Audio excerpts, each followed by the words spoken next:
سبحان الذی اسریٰ، پاک ہے وہ ذات جس نے سیر کروائی، بعبدہ، اپنے بندے کو، لیلا، راتوں میں، من المسجد الحرام الی المسجد الاقصی، مسجد حرام سے مسجد اقصی تک، الذی بارکنا حولہ، ہم نے اس کے ارد گرد برکتیں رکھی ہیں، لنریہ من آیاتنا، تاکہ ہم اپنی نشانیاں دکھائیں، انہ هو السمیع البصیر، بے شک وہ سنتا بھی ہے وہ دیکھتا بھی۔ معراج یہ مختلف انبیاء کو مختلف طرق سے کروائی گئی،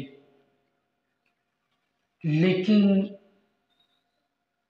اس بات پہ اتفاق ہے کہ تمام انبیاء کو معراج زمین پہ کروایا گیا، لیکن اللہ نے اپنے محبوب کو بنفس نفیس آسمان پر بلا کر معراج کروایا۔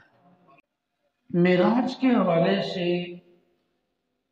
اتنا عظیم واقعہ کیوں ہوا؟ تو اللہ تبارک و تعالیٰ نے مختلف انبیاء کرام کو مختلف معجزات عطا کیے۔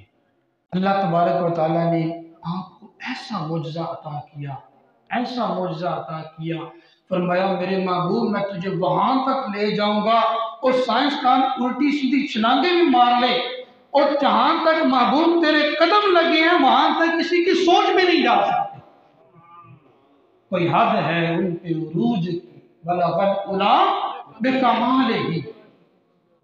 ایسا معجزہ جو معجزہ معراج ہے وہ اس لیے عطا کیا کہ یہ بندہ متزلزل نہ ہو۔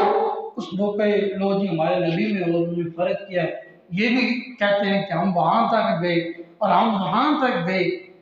یہ ایک بات ہے، اب فون کا دور ہے، یہاں پہ بیٹھے جہاں مرضی فون کریں، جیسے مرضی بات کر لیں، تو یہ سائنس ہے جو ہمیں یہاں تک لے کر آئے، دور دور کی خبریں دیتے ہیں۔ تو لوگ یہ بات کہتے ہیں کہ نبی کو دیوار کے پار کا علم نہیں ہے، تو آج کا نوجوان جو پوچھے کہ اگر نبی کو دیوار کے پار کا علم نہیں ہے تو پھر نعوذ باللہ سائنسدان تو نبی سے آگے ہوئے۔ لیکن اس لیے وہ سلیمان علیہ السلام کا جو واقعہ میں نے بیان کیا کہ آپ نے 1 مہینے کی مسافت سے ایسے تخت منگوایا، اس کی ہیئت چینج کر دی، اتنا بڑا تخت، یہ ان کی شان تھی۔ حضور علیہ السلام کی شان تو بڑی بڑا اور برا ہے۔